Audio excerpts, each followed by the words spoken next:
चुनाव आयोग voter list को अपडेट करना चाहता है। यहाँ पर गुंजाइश थी आधार के इस्तेमाल की। चुनाव आयोग ये क्यों नहीं मान लेता कि किसी की नागरिकता साबित करना उनका काम नहीं। सुप्रीम कोर्ट की रूलिंग है, हाई कोर्ट्स की रूलिंग है कि भाई सिटीजनशिप के मसले में इलेक्शन कमीशन को डिटर्मिनेशन करने की ज़रूरत नहीं है। अब जो एनआरसी असम में बनी और जिसमें आप लोगों ने भी देखा होगा कि 19 लाख से ज़्यादा लोगों का नाम ऐसा आ गया कि भाई ये नागरिक नहीं है, लेकिन उनका नाम इलेक्टोरल रोल से नहीं काटा है। बिहार में करीब 37% वोटर्स, करीब हर तीसरा वोटर तब तक वोट नहीं डाल पाएगा जब तक वो इस कागजी कार्रवाई के जरिए स्वयं को वेरीफाई न करवा ले। तो आज मास्टर क्लास में हम इसी विषय पर विस्तार से बात करेंगे। आज के हमारे साहब हैं पूर्व election commissioner of India Ashok Lavasa ji. Election commission pre and post this election कैसे इस नैरेटिव से खुद को डिटैच करेगा? एक चीज़ तो आप मान के चलिए कि इलेक्शन कमीशन जो भी फैसला करता है वो अच्छी तरह से कानूनी तौर से ठोक बजा के फैसला करता है। इलेक्शन कमीशन ने किस आधार पे 3 अलग अलग कट ऑफ डेट्स और उनकी अलग अलग रिक्वायरमेंट्स तय की? क्योंकि राइट टू इक्वालिटी के हिसाब से आप भेदभाव नहीं कर सकते जब तक उसके पीछे कोई रीजनेबल लॉजिक ना हो। तो ये ही एक मुद्दा है जो कोर्ट में भी एजिटेट किया गया है कि आप 2003 के पहले वोटर और 2003 के बाद वाले वोटर में आपस में मतभेद क्यों कर रहे हैं? क्योंकि सब लोग उसी प्रणाली से ड्यू प्रोसेस को फॉलो करते हुए इलेक्टोरल रोल में शामिल हुए। कल मेरी कई लोगों से बात हुई तो उन्होंने बताया फॉर्म भर दिया, उन्होंने बीएलओ को दे दिया, लेकिन कोई रिसीविंग नहीं मिला। तो उनकी आपत्ति है भाई कि कल मेरा नाम कट गया तो मेरे पास कोई सबूत नहीं रहेगा तो मैं कैसे आपत्ति दर्ज कराऊंगा। ये आपत्ति जायज़ है। अब आप किसी को अपनी आइडेंटिटी या अपनी राष्ट्रीयता मतलब भारत का नागरिक होने के लिए प्रूव करने के लिए ऐसे कागज मांग रहे हो जिसपे वो खुद कुछ तय ही नहीं कर सकता, उसके माता पिता के कागज चाहिए। और माता पिता तो ऐसे समय में पले बढ़े थे जब कागज की उतनी महत्व नहीं थी। ऐसा प्रोसेस अपनाना जिसमें एक्सक्लूजन आसान हो, ये एक अनप्रेसिडेंटेड चीज़ है कि ऐसे पहले कभी नहीं हुआ कि इतनी आसानी से लोग निकल जाएं बाहर। क्या एसआईआर इस तरह की गुंजाइश पैदा करती है कि इससे गरीबों, मुसलमानों या ओबीसी समुदाय के लोगों या कम पढ़े लिखे लोगों का नाम कट जाने की संभावना या गुंजाइश ज़्यादा है? ये ज़रूरी था कि पूरा जो ये सिस्टम या प्रणाली है इसको अच्छी तरह से लोगों को पहले समझाया जाता, लोगों को तैयार किया जाता, उसके बाद इसको लागू करते। पॉलिटिकल बयानबाजियां इस ओर इशारा करती हैं कि एक कोशिश है इलेक्टोरल रोल को अपने हिसाब से सत्ता प्रभावित करने की कोशिश कर रही है। किसी का नाम हटाने से पहले उसको नोटिस दिया जाना अनिवार्य है, उसकी बात सुनना अनिवार्य है। पूर्व चुनाव आयुक्त अशोक लवासा चुनाव आयोग को या बाकी जो और भी अथॉरिटीज उनको क्या 3 या 5 सुझाव देना चाहेंगे? इलेक्शन कमीशन को इस चीज़ के ऊपर गंभीरता से विचार करना चाहिए कि इस प्रोसेस को हम पॉज कर दें इस वक्त।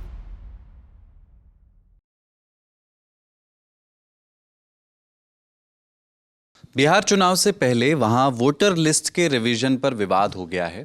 चुनाव आयोग ने स्पेशल इंटेंसिव रिवीजन यानी जो इलेक्टोरल रोल्स का जो स्पेशल इंटेंसिव रिवीजन है, एसआईआर जिसको कहा जा रहा है, अखबार में ये टर्म आप पढ़ रहे होंगे, उसके आदेश दिए हैं। सरल शब्दों में इसको समझें तो चुनाव आयोग वोटर लिस्ट को अपडेट करना चाहता है। मतलब हर पोलिंग बूथ पर ये सुनिश्चित करना चाहता है कि जो लोग वोटर बनने के लायक हैं उनका नाम लिस्ट में आ जाए और जो मानकों पर खरे नहीं उतरते उनका नाम हट जाए। बिहार में करीब 7 करोड़ 90 लाख वोटर हैं। नए आदेश के बाद इनमें से 2 करोड़ 93 लाख वोटर्स को अपनी डिटेल्स वेरीफाई करवानी होंगी। इसके लिए उन्हें कुछ दस्तावेज जमा करने होंगे जिसमें आधार कार्ड शामिल नहीं है। तो क्या शामिल है उसमें लगेंगे अपनी जन्मतिथि और जन्मस्थान से जुड़े दस्तावेज। कुछ केसेस में उन्हें अपने माता पिता के जन्मस्थान और जन्मतिथि के दस्तावेज भी देने पड़ेंगे, तभी वोटर लिस्ट में उनका नाम जुड़ेगा। यानी बिहार में करीब 37% वोटर्स, करीब हर तीसरा वोटर तब तक वोट नहीं डाल पाएगा जब तक वो इस कागजी कार्रवाई के जरिए स्वयं को वेरीफाई न करवा ले। अब विपक्ष का आरोप है कि ये एनआरसी की बैकडोर एंट्री की कोशिश है। क्या जो खुद को वेरीफाई नहीं करवा पाएगा उसकी नागरिकता ही सवालों के घेरे में आ जाएगी? इस बीच बहस सुप्रीम कोर्ट तक पहुंच गई है। तो आज मास्टर क्लास में हम इसी विषय पर विस्तार से बात करेंगे। आज के हमारे साहब हैं पूर्व election commissioner of India Ashok Lavasa ji. Sir बहुत बहुत स्वागत है आपका। धन्यवाद। सर, इस बातचीत को हम 3-4 बड़े हिस्सों में तोड़ करके बात करना चाहते हैं। सबसे पहले ये कि बिहार में क्या हो रहा है, फिर इसके पक्ष में चुनाव आयोग के तर्क क्या हैं, जो इसके विरोध में तर्क हैं विपक्षी पार्टियों की ओर से और कुछ सिविल सोसाइटी के लोगों की ओर से, एक्सपर्ट्स की ओर से जो तर्क आए हैं वो, और जो इम्प्लीमेंटेशन एग्जीक्यूशन है उसमें क्या बेहतर किया जा सकता था, सबसे आखिर में इस पे बात करेंगे। पहले मैं ये चाहता हूँ कि आप शुरू में एक बार एक लंबी विस्तारित मोनोलॉग आपका हो कि SIR होता क्या है, इसके पहले जब होता रहा तो वो किस रूप में हुआ और इस बार हो रहा है तो कैसे अलग हो रहा है। देखिए, सबसे पहले तो मैं इस चीज़ के लिए आपको मुबारकबाद देता हूं कि आपने ये इनिशिएटिव लिया, क्योंकि हालांकि आजकल SIR चर्चा में है, लेकिन मैं समझता हूं कि सारे नागरिकों को, सारे देशवासियों को इस प्रक्रिया को समझना बड़ा आवश्यक है। और इसको समझने के लिए ये ज़रूरी है कि हम थोड़ी सी इसकी भूमिका समझें कि संविधान में क्या आर्किटेक्चर है इस चीज़ का। तो बुनियादी तौर पर ये समझिए कि जब हमारा संविधान लागू हुआ 26 जनवरी 1950 को, उससे एक दिन पहले इलेक्शन कमीशन ऑफ इंडिया की स्थापना हुई और संविधान में इस चीज़ से मुतल्लिक जो मेन आर्टिकल्स हैं उसमें आर्टिकल 5 है जिसमें सिटीजनशिप का कॉन्सेप्ट दिया गया है कि कौन नागरिक होगा देश का, और उसके बाद उसके अंदर अलग अलग पहलू हैं। और आर्टिकल 10 है जिसके अंदर ये दिया गया है कि एक बार सिटीजनशिप अगर आपकी है तो वो प्रिज्यूम किया जाएगा कि it is continue till you renounce your citizenship. एक तो ये मुद्दा है।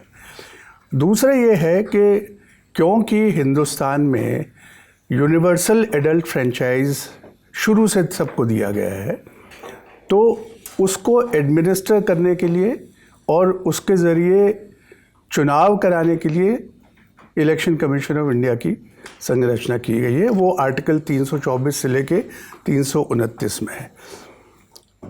जो इस वक्त विवाद है उससे जुड़ी हुई एक जो महत्वपूर्ण बात है, जो कि चुनाव आयोग ने भी अपने नोटिफिकेशन में कही है, वो है कि आर्टिकल 326 ये कहता है कि केवल वो व्यक्ति जो भारत का नागरिक है और 18 वर्ष से ऊपर है, पहले 21 था अब 18 हो गया, और वो किसी और वजह से डिस्क्वालीफाइड नहीं किया, तो वो वोट देने का अधिकार उसके पास है। तो इसमें जो बुनियादी चीज़ वो है ये है कि भारत का नागरिक होना ज़रूरी है। और इससे पहले कि हम नागरिकता और इलेक्टोरल रोल कैसे बनते हैं उसके बारे में आए, तो इलेक्शन कमीशन ऑफ इंडिया का जो बेसिक कैरेक्टर है उसके बारे में मैं एक चीज़ आपको ये मतलब आपका ध्यान दिलाना चाहता हूँ इस बात के लिए कि संविधान में बहुत सारी संस्थाओं की कल्पना की गई है। पार्लियामेंट भी है, स्टेट लेजिस्लेचर्स भी हैं, जुडिशरी भी है, CAG controller and auditor general भी है, फाइनेंस कमीशन भी है। इस तरह के बहुत सारी संस्थाएं हैं जो कॉन्स्टिट्यूशनल बॉडीज़ हैं, उनमें इलेक्शन कमीशन भी एक है। इलेक्शन कमीशन इस लिहाज से बाकी सभी बॉडीज से फ़र्क है कि उसका जो कार्य क्षेत्र है वो सीधा नागरिकों से संबंध रखता है। बाकी जितनी भी संस्थाएं हैं उनका काम सरकार के काम से जुड़ा हुआ है। जैसे आप पार्लियामेंट लें तो जो सरकार बिल्स लेके आती है पार्लियामेंट उनको लेजिस्लेट करती है। जुडिशरी भी बहुत सारे फैसले ऐसे करती है जहां सरकार ने कोई निर्णय लिया हो। कंट्रोलर एंड ऑडिटर जनरल है, वो सरकार के जो पैसे खर्च हुए हैं पब्लिक के उनका लेखा जोखा रखता है। फाइनेंस कमीशन है, वो भी सरकार को तजवीज़ पेश करता है कि जो रेवेन्यू सरकार के पास आए उनका बंटवारा कैसे किया जाए।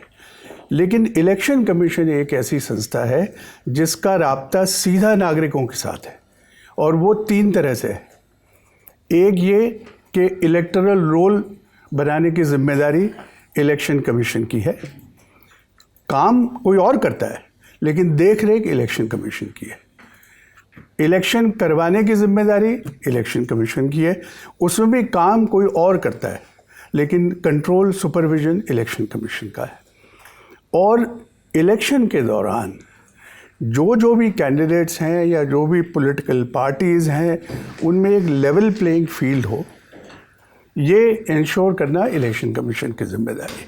तो ये आपको समझना चाहिए कि तीनों ये जो चीज़ें इलेक्शन कमीशन करता है उसमें उनका सरकार के ऊपर निर्भरता इस लिहाज से ज़रूर है कि सरकार का तंत्र इस्तेमाल होता है, लेकिन कार्यक्षेत्र जो है उनका बिल्कुल स्वतंत्र है। और आपको ये जान के शायद ताज्जुब हो कि इलेक्शन कमीशन जो इलेक्शन करवाता है, जैसे हाल में 2024 में इलेक्शन करवाए तो 10 लाख से ज़्यादा पोलिंग स्टेशन स्थापित किए गए और पूरे पोलिंग प्रोसेस को, चुनाव की प्रक्रिया को कार्यान्वित करने के लिए तकरीबन 1.5 करोड़ लोग उसमें काम करते हैं, योगदान देते हैं अपना। और इसी तरह से लाखों मशीनें इधर से उधर जाती हैं, तो पूरी लॉजिस्टिक्स में उसको मैनेज करना वो सब इलेक्शन कमीशन करता है। हालांकि इलेक्शन कमीशन के पास जो अपना स्टाफ है वो 500-100 लोग उनके पास है परमानेंट, लेकिन कॉन्स्टिट्यूशन ने इलेक्शन कमीशन को अधिकार दिया है कि वो राष्ट्रपति से या गवर्नर से रिक्वेस्ट करे जो भी संसाधन उनको चाहिए इलेक्शन कराने के लिए या एन्यूमरेशन ऑफ इलेक्टरल रोल के लिए, वो सब मुहैया कराएंगे। कॉन्स्टिट्यूशन में लफ्ज़ सरकार नहीं इस्तेमाल किया है, चुनाव आयोग राष्ट्रपति या गवर्नर से गुजारिश करेगा कि हमको ये संसाधन मुहैया कराइए। तो ये एक बेसिक इसके अंदर स्ट्रक्चर है। अब जो इलेक्टोरल रोल बनता है वो रिप्रेजेंटेशन ऑफ पीपल एक्ट 1950 एक है और उसके बाद में इलेक्टोरल रजिस्ट्रेशन के रूल्स हैं 1960 के जो 1961 से लागू हुए हैं। इसके तहत पूरी एक प्रक्रिया दी गई है। तो जो बुनियादी चीज़ समझने वाली बात यह है कि भारत में जो संरचना की, मैंने कहा यूनिवर्सल एडल्ट फ्रेंचाइज, बहुत से ऐसे मुल्क हैं जो यूनाइटेड स्टेट्स ऑफ अमेरिका या यूके, जिनका 2 एग्जाम्पल कहते हैं कि भाई बड़ी वाइब्रेंट डेमोक्रेसीज़ हैं, इनमें भी शुरू से यूनिवर्सल एडल्ट फ्रेंचाइज नहीं दिया गया।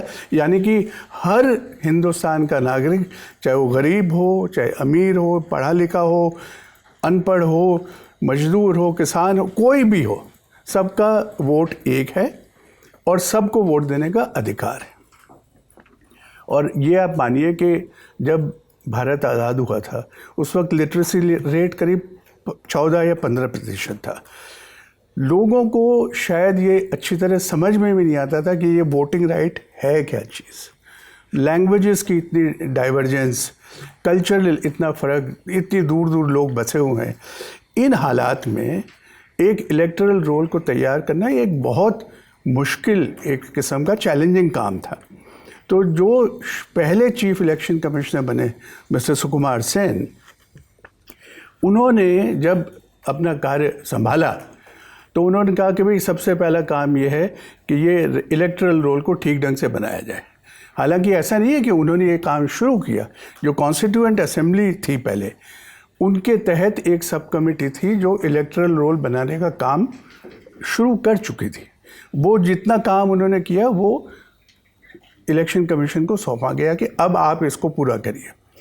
और जब 26 जनवरी को संविधान लागू हुआ 1950 में, तब शायद ये उम्मीद थी कि तुरंत इलेक्शन हो जाएंगे। और तब के प्रधानमंत्री ने पार्लियामेंट में ये कहा भी था कि जल्दी शायद मार्च में इलेक्शन हो जाए। लेकिन सुकुमार सेन साहब ने कहा कि नहीं, जब तक हमारी तसल्ली इस चीज़ से नहीं हो जाती कि इलेक्टोरल रोल ठीक ढंग से बना है, तब तक हम इलेक्शन कराने के स्थिति में नहीं हैं। तो ये एक लंबी कहानी, वो अलग अलग स्टेट में गए, किस तरह से उन्होंने इलेक्टोरल रोल को अपने हिसाब से ठीक किया और अंत में ये हुआ कि 17 करोड़, कुछ लगभग 18 करोड़ इलेक्टर्स उस वक्त रोल में शामिल हुए। अब जब ये इलेक्टोरल रोल बना तो एक जो प्रक्रिया थी वो ये थी कि वोटर या जो भी एलिजिबल है वो सरकार के पास नहीं आएगा या चुनाव आयोग के पास नहीं आएगा। चुनाव आयोग की मशीनरी उनके पास जाएगी और उनके नाम लेके अपनी तसल्ली करके कि भाई संविधान के हिसाब से जो एलिजिबिलिटी क्राइटेरिया है उसको आप पूरा करते हैं यानी, और वो एक पूरी एक इलेक्टरल रोल इस तरह से बनाते हैं, फिजिकल वेरिफिकेशन भी है, डॉक्यूमेंट्स भी है। तो अब आप ये देखिए, और ये एक तरह से जो मौजूदा विवाद है उसकी जड़ है कि अगर भारत का नागरिक होना अनिवार्य है वोट देने के लिए, तो भारत के नागरिक होने का प्रमाण क्या है आपके पास? सरकार ने कोई एक ऐसा डॉक्यूमेंट सभी लोगों को नहीं दियागा जिससे वो ये कह सके कि ये मेरा डॉक्यूमेंट है, मैं भारत का नागरिक हूँ। कोई आप कह सकते हो कि पासपोर्ट है, तो पासपोर्ट हाँ, क्योंकि भारत के नागरिक को ही भारत सरकार पासपोर्ट दे सकती है, तो इनडायरेक्टली आप कह सकते हैं कि भाई अगर मैं नागरिक नहीं होता तो मुझे भारत सरकार पासपोर्ट नहीं देती।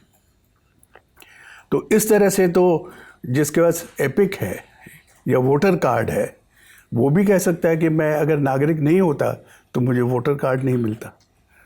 लेकिन इन दो चीज़ों के अलावा जो सिटीजन्स हैं हिंदुस्तान के, जिन्होंने सिटीजनशिप किसी और तरीके से नहीं एक्वायर की, क्योंकि सिटीजनशिप एक्ट में और भी प्रावधान है कि आप सिटीजनशिप एक्वायर कर सकते हैं।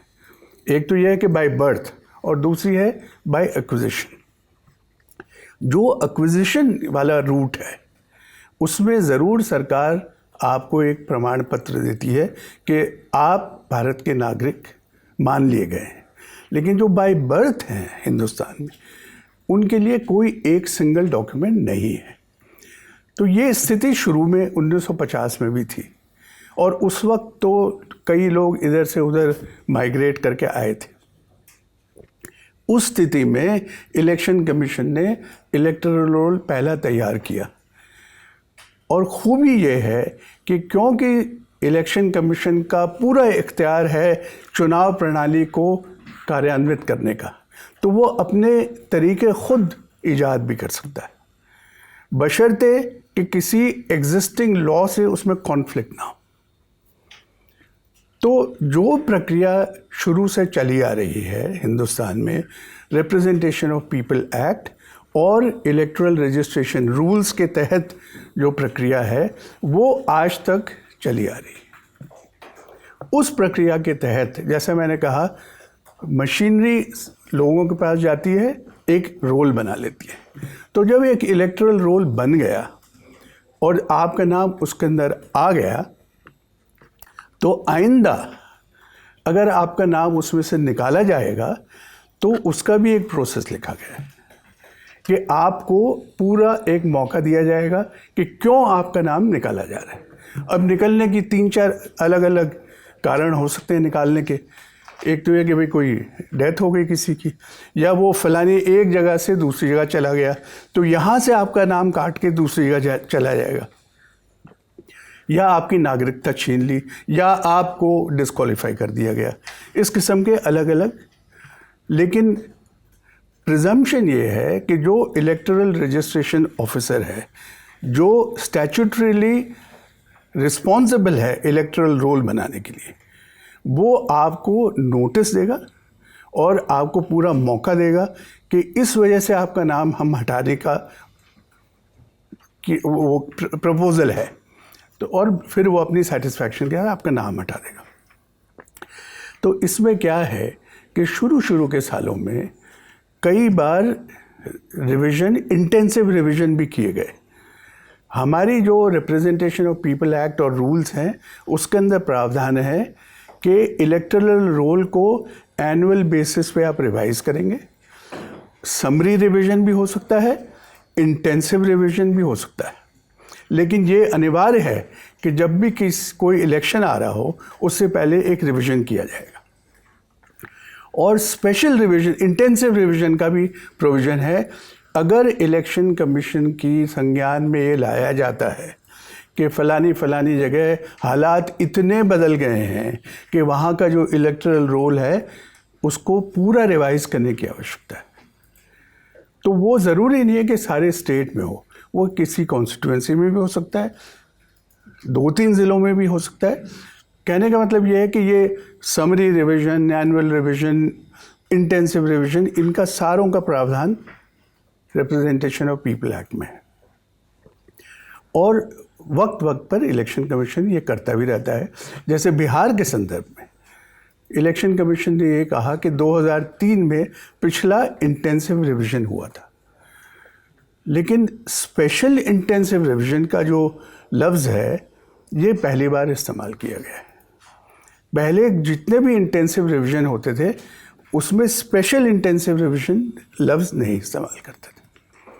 तो अब जो स्पेशल, और आप ये भी देखिए कि 2003 में के बाद बिहार में पिछले 22 साल में नहीं हुआ इंटेंसिव रिवीजन। समरी रिवीजन हर बार होते रहते हैं। 2003 में जो रोल बना था उसके बाद 5 जनरल इलेक्शन हो चुके हैं और 5 विधानसभा इलेक्शन हो चुके हैं, और जो इलेक्टोरल रोल का इस्तेमाल उसमें किया गया था वो बाकायदा जो प्रणाली है, कानूनी प्रणाली, उसके तहत किया गया है।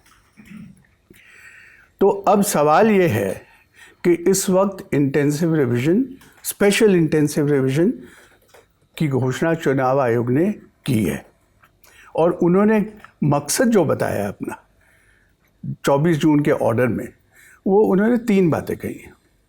एक, कि कोई भी एलिजिबल नागरिक इलेक्टोरल रोल से बाहर ना रह जाए। दूसरा, उन्होंने कहा कि कोई इनएलिजिबल, अयोग्य, रोल के अंदर ना रहे।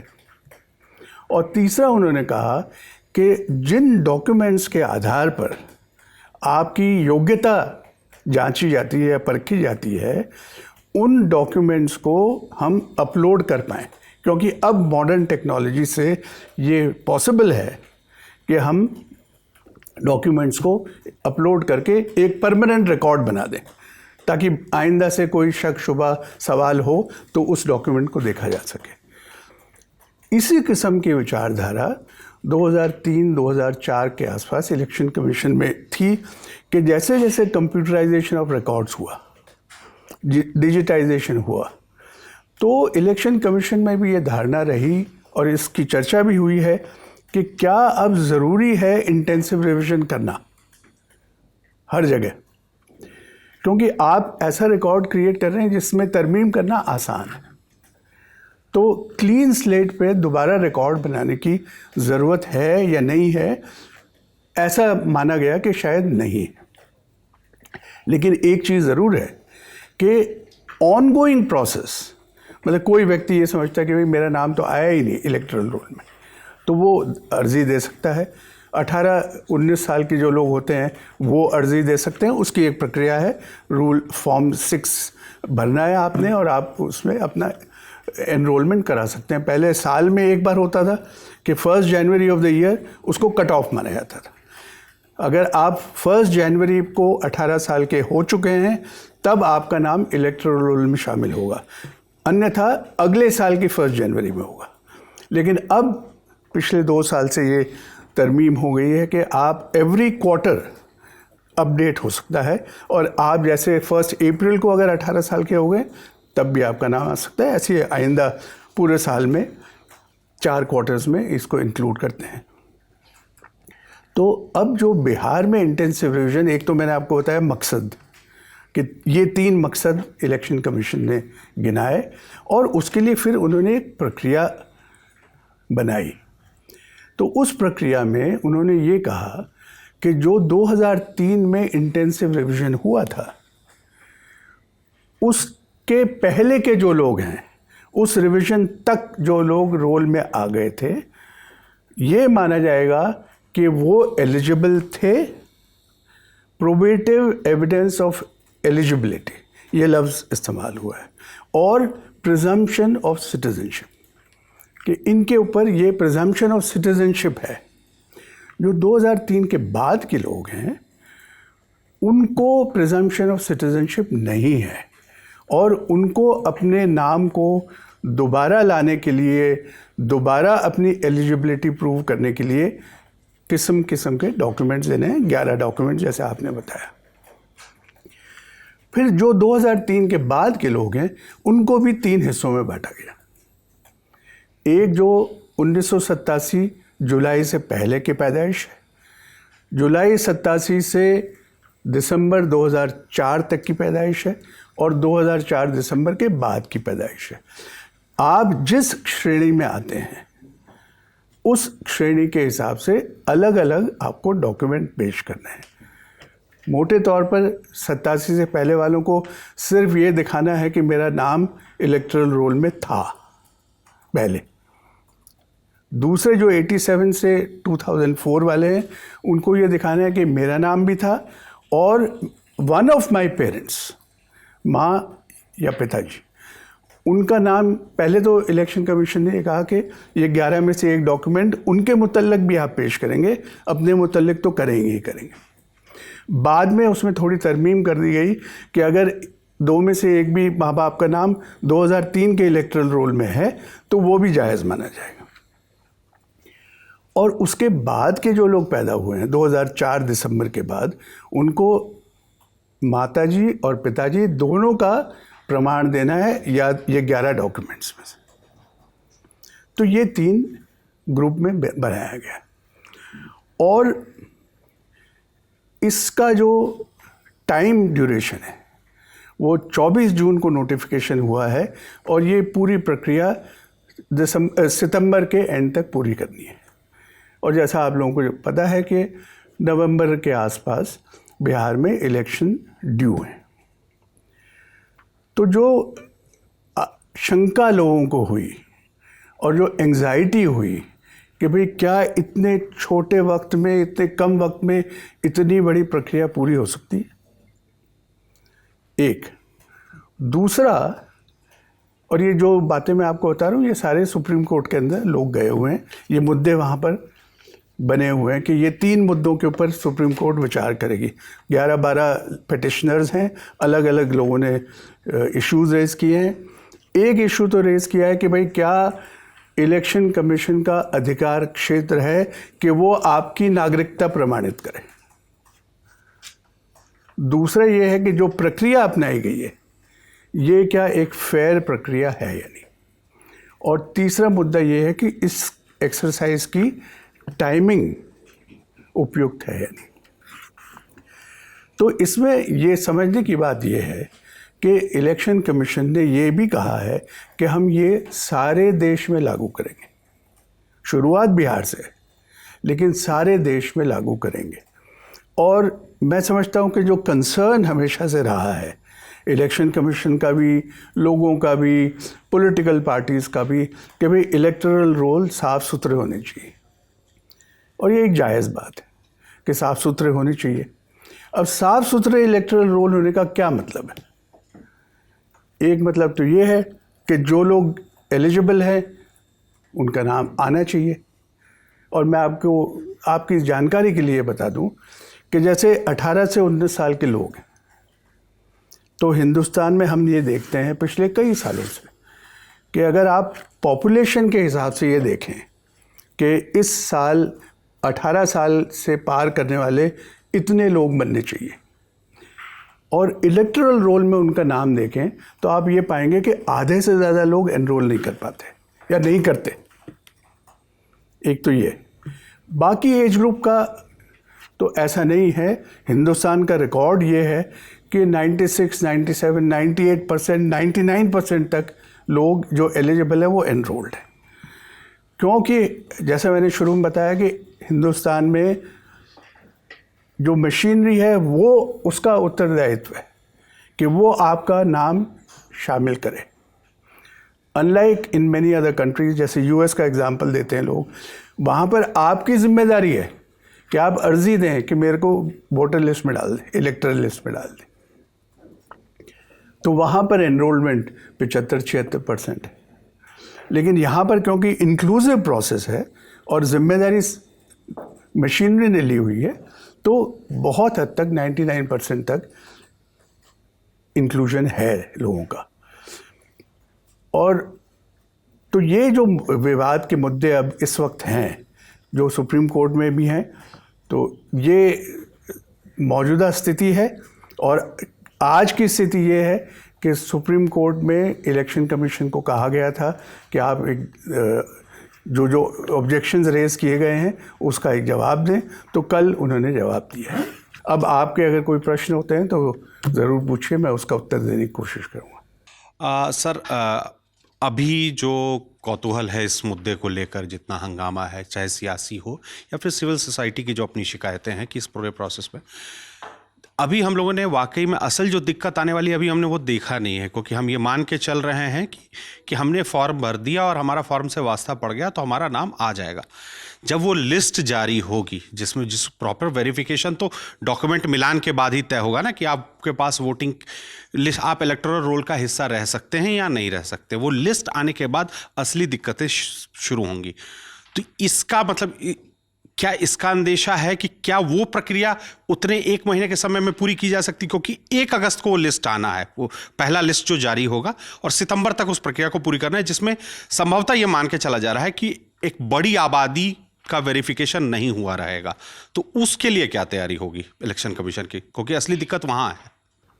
बिल्कुल सही है। इलेक्शन कमीशन की तैयारी क्या होगी ये पूरी तरह से मैं आपको नहीं बता पाऊंगा, क्योंकि जो अंदर इलेक्शन कमीशन की प्रिपरेशन है उसकी जानकारी मुझे डे टू डे नहीं है। लेकिन जो पब्लिक डोमेन में उन्होंने कहा है कि शुरू में देखिए कहा गया था सबको कि आप एन्यूमरेशन फॉर्म पे दस्तखत करके और जो दस्तावेज़ हैं उनमें से जो भी एक दस्तावेज़ आप देना चाहते हैं वो साथ दे दीजिए। उसके बाद में थोड़ी उसमें तरमीम हुई कि आप दस्तावेज चाहे ना दें, आप एन्यूमरेशन फॉर्म पे दस्तखत करके दे दीजिए। और कल तक की सूचना ये है कि 90% से ज़्यादा लोगों ने एन्यूमरेशन फॉर्म भर दिए हैं, ऐसी इलेक्शन कमीशन ने सूचना दी है। तो अब सवाल यही है और यही आशंका है लोगों की कि उनमें से कितने लोग ऐसे हैं जिन्होंने दस्तावेज के बिना फॉर्म भर के दिए हैं। और अगर दस्तावेज के बिना फॉर्म भर के दिया है तो उसके अंदर एक कॉलम है कि बीएलओ रेकमेंड करेगा कि ये एनरोल ड्राफ्ट रोल में आए या ना आए। बिना दस्तावेज के बीएलओ किस आधार पर रेकमेंड करेगा, एक तो ये प्रश्न है। लेकिन अगर आप मान लें कि सब लोगों के नाम ड्राफ्ट रोल में आ जाते हैं जिन्होंने एन्यूमरेशन फॉर्म दिया, तब भी जो आपने प्रश्न किया वो वाजिब है कि जिन लोगों ने दस्तावेज़ नहीं दिए तो अब उनको दस्तावेज़ देने ही पड़ेंगे, क्योंकि अगर बिना दस्तावेज़ के इलेक्टोरल रजिस्ट्रेशन ऑफिसर किस बेसिस पे फैसला करेगा कि आप इस एलिजिबल हैं या नहीं है।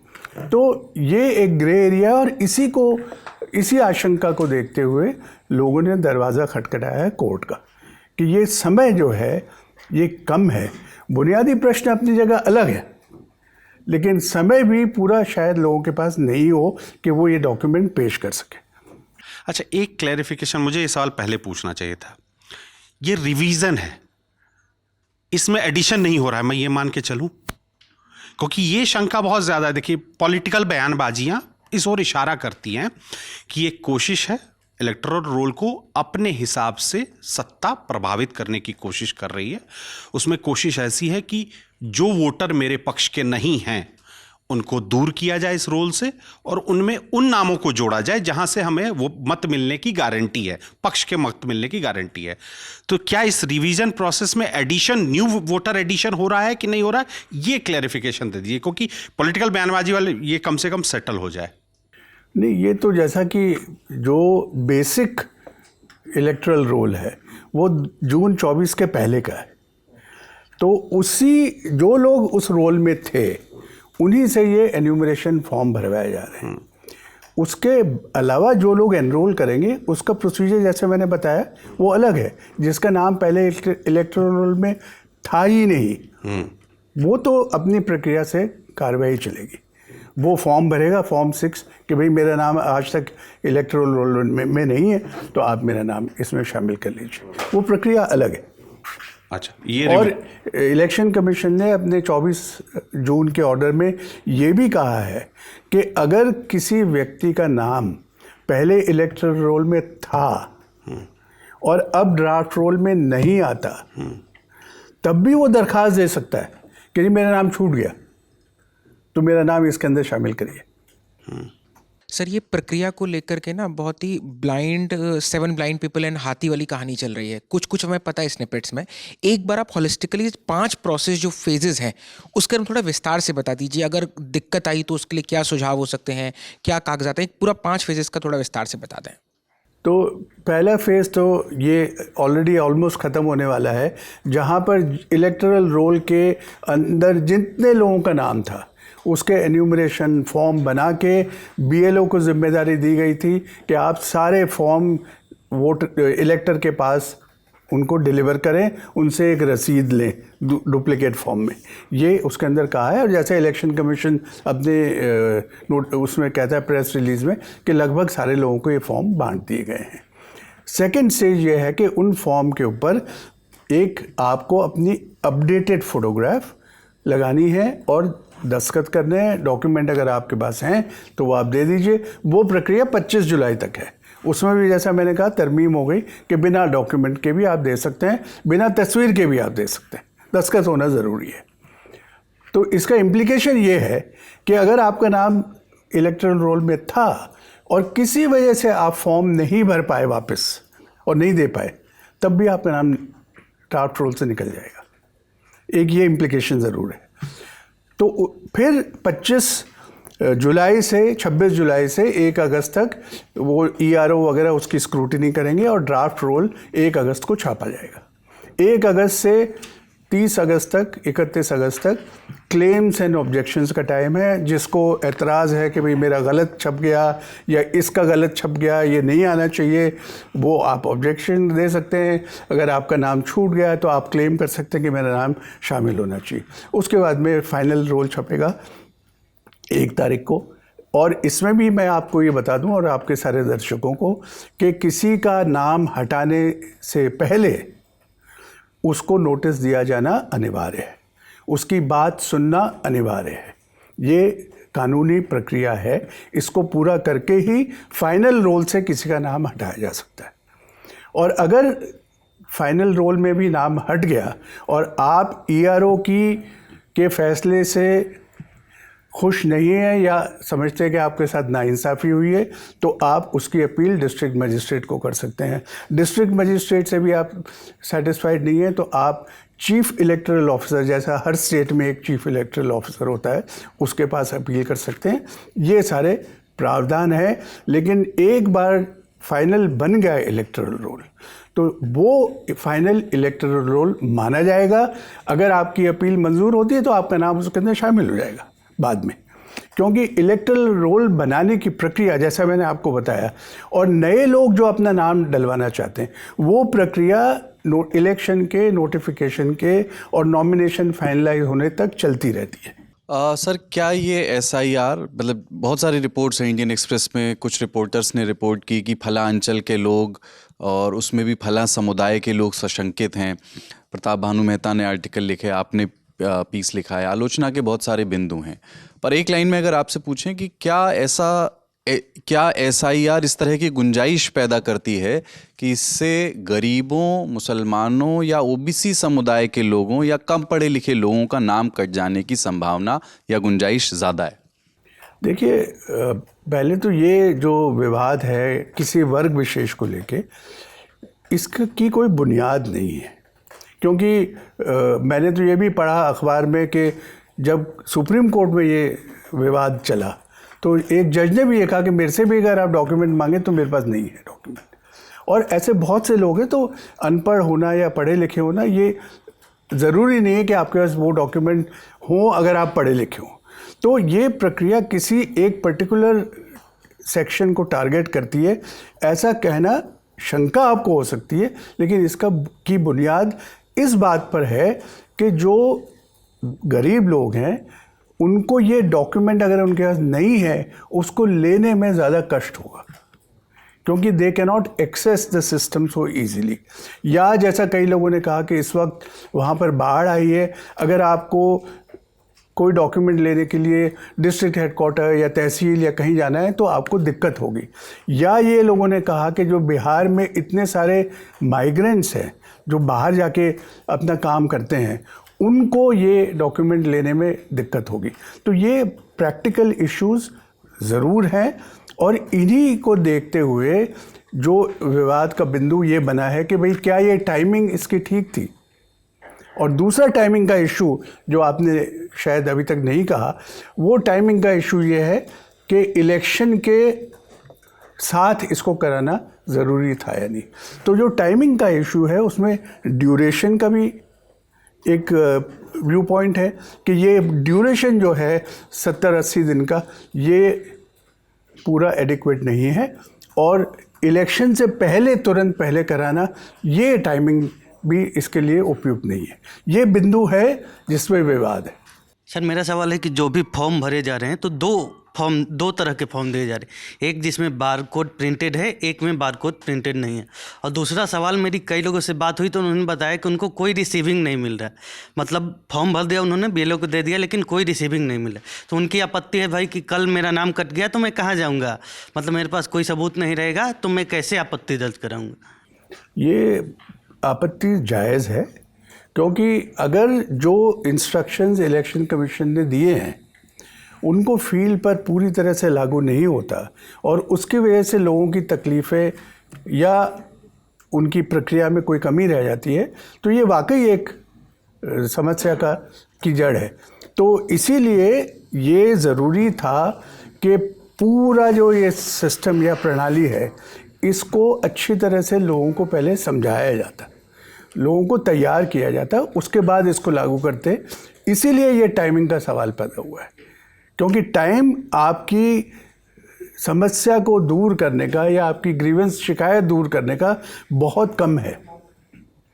अगर बहुत समय होता तो आपको ये डर नहीं होता कि भाई मेरा राइट छिन गया और अब मैं इलेक्शन में वोट कैसे दूंगा।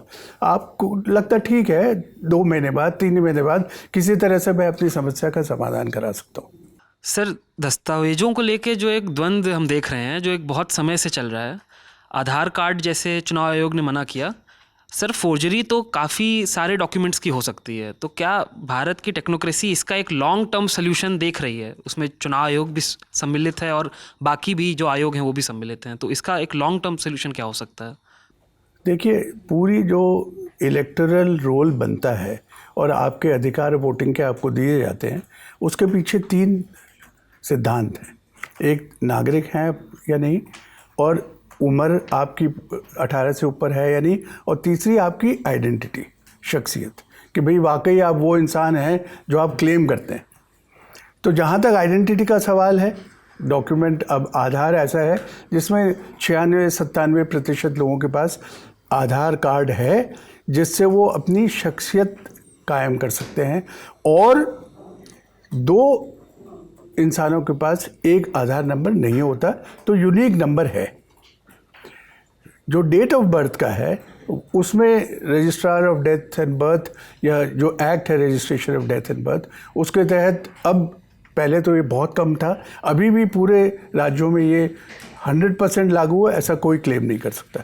लेकिन जैसे जैसे ये सिस्टम आगे फैला है, जैसे जैसे लोग शिक्षा ग्रहण करते हैं, वहाँ पर आपको डेट ऑफ बर्थ देना पड़ता है, तो डेट ऑफ बर्थ के भी आपको प्रमाण मिल जाते हैं। सिटीजनशिप का कोई सिंगल डॉक्यूमेंट नहीं है, जैसे मैंने शुरू में कहा, और वो स्थापित कैसे इलेक्शन कमीशन करता है, यही एक जड़ है इस पूरे विवाद की। लेकिन जैसा मैंने कहा कि इलेक्शन कमीशन ने शुरू से अपनी एक प्रक्रिया बना रखी है कि भाई आप 18 साल के ऊपर हैं, आप नागरिक हैं, तो आप वोटर, इलेक्टर बन गए। अब तीसरा जो कॉन्सेप्ट है वो है ऑर्डिनरी रेसिडेंस का, और ये जितनी भी जांच पड़ताल होती है, क्योंकि अगर आपके पास एपिक कार्ड है लेकिन आपका इलेक्टोरल रोल में नाम नहीं है किसी वजह से, तो आप वोट नहीं दे सकते। तो इलेक्टोरल रोल, क्योंकि एक विधानसभा क्षेत्र या संसदीय क्षेत्र का स्पेसिफिक होता है, उसके अंदर आपका नाम होना बहुत ज़रूरी है। तो और उस नाम को शामिल करने के लिए शुरू से चुनाव आयोग ने ये कहा है कि ऑर्डिनरी रेसिडेंस जहाँ पर भी आपका है, उसको माना जाएगा कि यहाँ पर आप अपना वोटिंग राइट इस्तेमाल कर सकते हैं।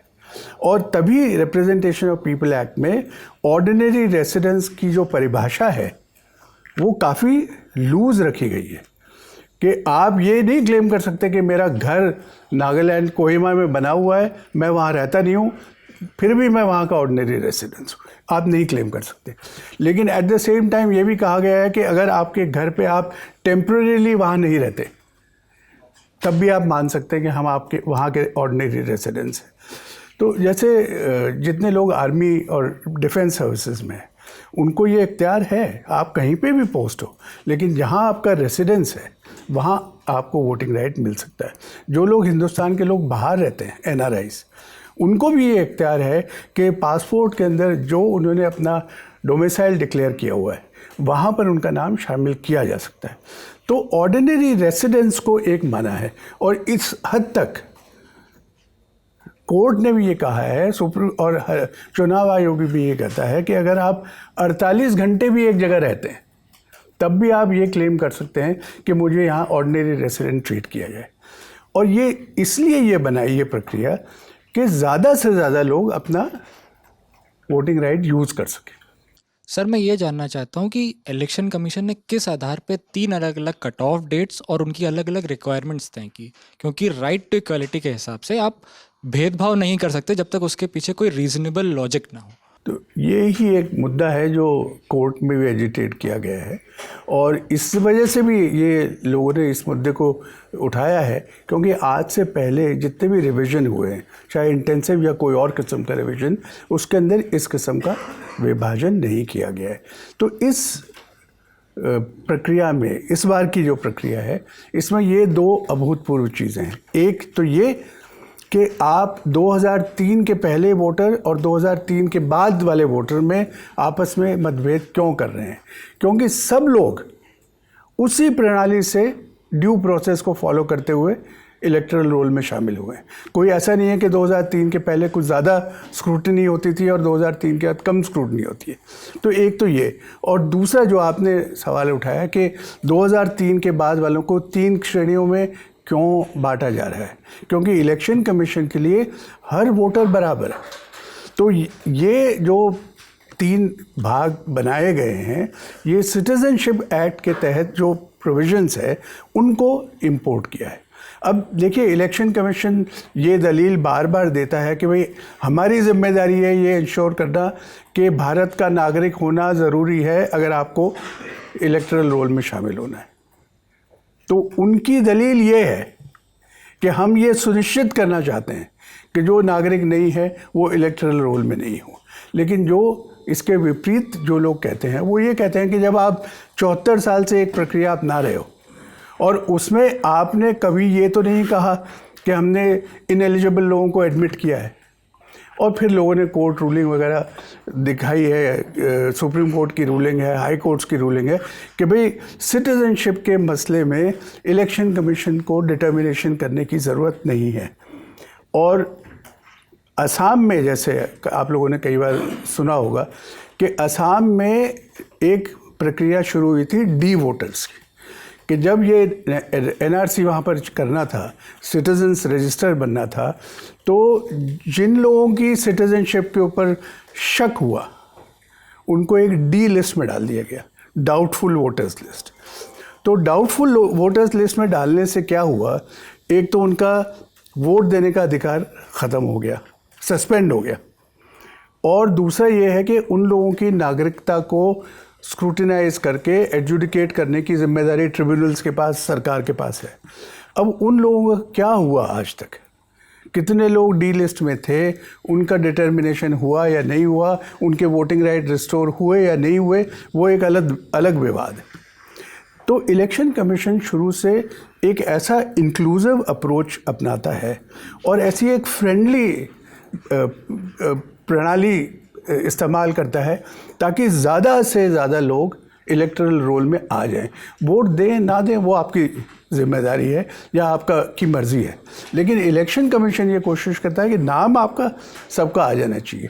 तभी अब जो NRC असम में बनी और जिसमें आप लोगों ने भी देखा होगा कि 19 लाख से ज़्यादा लोगों का नाम ऐसा आ गया कि भाई ये नागरिक नहीं है, लेकिन उनका नाम इलेक्टरल रोल से नहीं काटा है, क्योंकि इलेक्शन कमीशन ने कहा कि नहीं, जो कॉम्पिटेंट अथॉरिटी है वो पहले एक फ़ैसला कर ले कि आप नागरिक नहीं हो। अगर आप नागरिक नहीं हो तो बड़ी आसान चीज़ है, आपका नाम कट जाएगा। तो ये जो विभाजन किया है इससे बहुत ज़्यादा विवाद हुआ है और पहली बार ये इस्तेमाल किया इलेक्शन कमीशन ने फ्रेज के प्रिजम्पशन ऑफ सिटीजनशिप। तो जब आपने ये कहा कि 2003 के पहले प्रिजम्पशन ऑफ सिटीजनशिप है, तो ऑब्वियसली इट मीन्स कि 2003 के बाद वालों के पास प्रिजम्पशन ऑफ सिटीजनशिप नहीं है तब तक जब तक आप दोबारा स्थापित नहीं करते। कैटेगरी को लेकर ही सवाल है, उसमें डॉक्यूमेंटेशन पर सवाल है कि आप 87 से 2004 के बीच में एक पैरेंट का, माता या पिता में से एक का कागज़ मांगते हैं। 2004 वक्त के बाद जन्मे के लिए आप दोनों का कागज़ मांगते हैं। और एक दिक्कत जो इस देश में है कि आधार बेस्ड या राशन बेस्ड आइडेंटिफिकेशन सबने सत्यापित किया है, क्योंकि उससे बेनिफिट ट्रांसफ़र का हमने पिछले 5-10 सालों में बेनिफिट ट्रांसफ़र को देखा है। तो फिर हम कैसे, मतलब इलेक्शन कमीशन को ये गलत नहीं लगा कि हम 2004 में जन्मे के बच्चों के माता पिता से जो 15-20 साल और पीछे पैदा हुए होंगे या 30 साल तक पहले पैदा हुए होंगे, उनसे कुछ कागजात मांग रहे हैं जो संभवतः कागजात की प्रक्रिया से गुजरे ही नहीं होंगे। तो ये मतलब आप किसी को अपनी आइडेंटिटी या अपनी राष्ट्रीयता, मतलब भारत का नागरिक होने के लिए प्रूव करने के लिए ऐसे कागज मांग रहे हो जिसपे वो खुद कुछ तय ही नहीं कर सकता, उसके माता पिता के कागज चाहिए। और माता पिता तो ऐसे समय में पले बढ़े थे जब कागज की उतनी महत्व नहीं थी, तो उसका क्या है?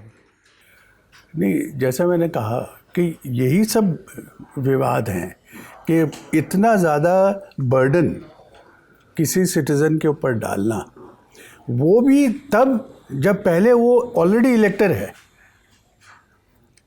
तो इस वजह से शिकायतें, समस्या और विवाद बढ़ा है कि भाई अगर आप, चलिए ये भी मान लें कि आप जो गैर नागरिक हैं उनको निकालना चाहते हैं, तो इलेक्शन जो अभी मौजूदा रूल्स हैं उसके तहत ये प्रावधान है कि अगर किसी भी इलेक्टर के खिलाफ ये शिकायत आती है कि भाई ये नागरिक नहीं है, तो बाकायदा प्रक्रिया बनी है, ईआरओ उनको नोटिस देगा और जिसने ऑब्जेक्शन किया है उससे कहेगा कि भाई आप कोई ऐसा सबूत दीजिए जिससे इनकी नागरिकता के ऊपर शंका होती है।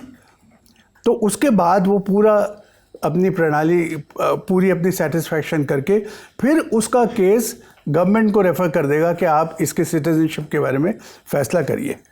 तो ये प्रक्रिया ऑलरेडी अवेलेबल है और इसीलिए ये समझा गया कि ये जो प्रोसीजर इस बार अपनाया गया है, it cost an extraordinary burden on the citizen. और जैसे मैंने कहा कि हमारे यहाँ ये है कि जब जितने प्रोसीजर आज तक चुनाव आयोग ने बनाए हैं वो इंक्लूजन को आसान करते हैं कि जैसे आप जितनी आसानी से इलेक्टर बन जाएं ऐसे प्रोसीजर अपनाएं। तो ऐसा प्रोसेस अपनाना जिसमें एक्सक्लूजन आसान हो, ये एक अनप्रेसिडेंटेड चीज़ है कि ऐसे पहले कभी नहीं हुआ कि इतनी आसानी से लोग निकल जाएं बाहर। मैं एक बात और भी आपको बताऊं कि जैसे एक से ज़्यादा जगह एनरोल आप नहीं करा सकते अपने आप को, ये कानूनन जुर्म है। लेकिन बहुत सारे लोग हैं जो एक से ज़्यादा जगह रजिस्टर्ड है फिर भी, और इस चीज़ को ऐसा नहीं है कि इलेक्शन कमीशन नज़रअंदाज करता है। 20-22 साल से ये प्रक्रिया शुरू हुई है, जब से इलेक्टरल रोल का डिजिटाइजेशन शुरू हुआ, जैसे मैंने बताया, ईआरओ नेट शुरू हुआ, सारे इलेक्टरल रोल्स एक दूसरे के साथ मर्ज करने की पॉसिबिलिटी है। स्टेट के, डिस्ट्रिक्ट के, नेशनल लेवल पर इलेक्टरल रोल एक मर्ज हो गया। तो अब ये पॉसिबिलिटी है कि डिटेक्ट कर सकते हो आपके एक आदमी ने एक से ज़्यादा जगह अपने आप को एनरोल करा रखा है नहीं। लेकिन वो आसान नहीं है क्योंकि हिंदुस्तान में इतने इजी नाम है लोगों के और एक जैसे नाम है कि भाई किसी का नाम राम सिंह सन ऑफ अमर सिंह, तो ऐसे आपको हज़ारों लोग मिल जाएंगे जिनका यही नाम है। तो आप कैसे डिसाइड करेंगे कि ये वही एक ही इंसान है जो दो जगह एनरोल्ड है? लेकिन उसके लिए भी डीडुप्लिकेशन सॉफ्टवेयर अलग अलग इस्तेमाल किए गए हैं और इलेक्शन कमीशन आपको डेटा देगा कि भाई हमने इतने लाखों लोगों को डीडुप्लिकेट कर दिया, एक जगह, दो जगह से उनका नाम हटा दिया। कहने का मतलब ये है कि अगर आपका नाम एक से ज़्यादा जगह है, जो कि कानूनी अपराध है, फिर भी चुनाव आयोग ने आज तक किसी भी इलेक्टर के खिलाफ केस नहीं किया कि भाई आप एक से ज़्यादा जगह क्यों है, क्योंकि उनको ये कॉन्फिडेंस है कि आप वोट आपको एक ही जगह देने देंगे। तो इसलिए ठीक है, अगर आपका है तो कोई बात नहीं, आपका वोटिंग राइट नहीं छीनना चाहिए। यूनिक, जैसे आपने सर बात कही कि यूनिक नाम नहीं है इस देश में, बहुत कॉमन नाम है और तारीख, बहुत सारी चीज़ें मैच कराना आसान नहीं होता। तो यहाँ पर गुंजाइश थी आधार के इस्तेमाल की, वो मौका क्यों छोड़ा? मतलब इलेक्शन कमीशन को ऐसा क्यों लगा कि हम आधार तो नहीं मान सकते? जो 11 डॉक्यूमेंट मांगे गए हैं उसमें 6ठे नंबर पे निवास प्रमाण पत्र है। और जब मैं आरटीपीएस सेंटर पे मेरी बात हुई लोगों से जो बनाते हैं निवास प्रमाण पत्र, तो उन्होंने बताया कि उसके लिए हम केवल आधार ले रहे हैं, आधार दीजिए आपका निवास प्रमाण पत्र बन जाएगा, वो आप जमा कीजिए। तो सीधे क्यों नहीं आधार को लाया गया? जब निवास प्रमाण पत्र बनाने के लिए आधार ज़रूरी है, उससे बन जा रहा है, तो सीधे आधार क्यों नहीं रख दिया गया? परेशानी से बचते लोग। और दूसरा सवाल, क्या ये चुनाव आयोग ये क्यों नहीं मान लेता कि किसी की नागरिकता साबित करना उनका काम नहीं? बिल्कुल ठीक आपने कहा, और तभी सुप्रीम कोर्ट ने चुनाव आयोग के सामने ये सुझाव पेश किया कि आप इन 3 और डॉक्यूमेंट्स को कंसिडर करिए, लेकिन साथ में ये भी उनको छूट दी कि अगर आप नहीं कंसिडर करना चाहते तो कारण बताइए। अब हो सकता है कल जो जवाब दाखिल किया है चुनाव आयोग ने, उसमें उन्होंने कारण बताए होंगे कि हम क्यों नहीं मानना चाहते इनको, और इसके ऊपर सुप्रीम कोर्ट जो भी फैसला करेगा। लेकिन बुनियादी तौर पर यही मैं कह रहा हूँ कि ये जो 3 डॉक्यूमेंट्स हैं या जो 11 डॉक्यूमेंट्स हैं, इन किसी भी डॉक्यूमेंट से ये कहा जाए कि नागरिकता साबित हो गई, ये कंक्लूसिवली कहना पॉसिबल नहीं है। और इसीलिए जो जिस टेरिटरी में इलेक्शन कमीशन इस वक्त चला गया कि भाई हम सिटीजनशिप आपकी इस्टेब्लिश करेंगे, ये एक टेरिटरी ऐसी है जिसमें सारा विवाद पैदा हुआ है कि सिटीजन नागरिकता डिसाइड करना किसी और की जिम्मेदारी है। लेकिन ये ज़रूर है कि इलेक्शन कमीशन को ये कहा गया कि कोई नागरिक ना हो तो वो इलेक्टोरल रोल में नहीं आना चाहिए। तो उसका जवाब ये है कि भाई 74 साल से हमने ये प्रक्रिया अपनाई है, वही प्रक्रिया हम अपना रहे हैं। अगर किसी को एतराज़ है कि भाई ये फलाना आदमी नागरिक नहीं है, एतराज़ कर दो, क्योंकि जो लोग जहाँ पैदा हुए हैं, बहुत सारे ऐसे लोग हैं जिनके पास कोई प्रमाण पत्र नहीं है कि हम यहाँ पैदा हुए हैं, लेकिन उनके पास राइट है, they are as much citizen as anyone else. तो अब देखिए क्या कोर्ट क्या इख्तियार, मतलब क्या रुख अपनाता है, क्या इसमें निर्णय देता है। हालांकि पुराने ऐसी रूलिंग्स हैं जिसमें ये कहा गया है कि नागरिकता के डिटर्मिनेशन में इलेक्शन कमीशन को नहीं पढ़ना चाहिए। सर, सुप्रीम कोर्ट में जो हियरिंग होगी वो तो 28 जुलाई और उसके बाद की बात है, पर पूर्व चुनाव आयुक्त अशोक लवासा चुनाव आयोग को या बाकी जो और भी अथॉरिटीज़ हैं उनको क्या 3 या 5 सुझाव देना चाहेंगे कि साहब ठीक है, जो हो गया, गंगा जी जमुना जी बहुत पानी बह गया, लेकिन ये 5 काम अगर आप कर लें तो अभी तक जो आपकी प्रक्रिया में थोड़ा बहुत डामाडोल आ रही है, शिकायतें आ रही हैं, परेशानी आ रही है, वो दूर हो सकती हैं? देखिए, मैं ये समझता हूँ कि इलेक्शन कमीशन को इस चीज़ के ऊपर गंभीरता से विचार करना चाहिए कि इस प्रोसेस को हम पॉज कर दें इस वक्त, जहाँ तक बिहार का मामला है। और जो इलेक्टरल रोल 24 जून को बना हुआ था, उस इलेक्टरल रोल पे जो भी अपडेशन नॉर्मल प्रोसेस में होता है, एडिशन, डिलीशन, करेक्शन, वो चलता रहेगा, हमेशा से चलता आ रहा है। लेकिन इस तरह का जो कॉम्प्रिहेंसिव रिवीजन आप करना चाहते हैं, अगर ये करना है, जैसा कि उन्होंने अपना इरादा जाहिर कर दिया कि सारे देश में करना चाहते हैं, तो करिए, कोई दिक्कत नहीं है। लेकिन उसके लिए बहुत ज़्यादा विचार विमर्श, बहुत ज़्यादा इस चीज़ को देखना कि क्या प्रक्रिया अपनी आनी चाहिए और लोगों के पास तैयारी भी है या नहीं। तो अगर ये सारा विचार विमर्श करके, लोगों की रजामंदी करके आप इस प्रोसेस को अपनाना चाहते हैं तो आप अपनाइए। लेकिन फिर भी मेरा ये मानना है कि जिस संस्था का कानूनी कार्यक्षेत्र है, उस संस्था को अपने दायरे के अंदर कितनी अच्छी तरह से काम कर सकते हैं वो रहना चाहिए। इलेक्शन कमीशन का दायरा है कि लोगों के वोटिंग राइट्स को प्रोटेक्ट करना है और कैसे ज़्यादा से ज़्यादा लोग वोट देने आ सकें, उसके लिए एक प्रणाली तैयार करनी है। और ये प्रावधान बनाना है कि भाई कोई गलत आदमी अगर आ गया है तो उसको निकालने की प्रक्रिया इसमें होनी चाहिए।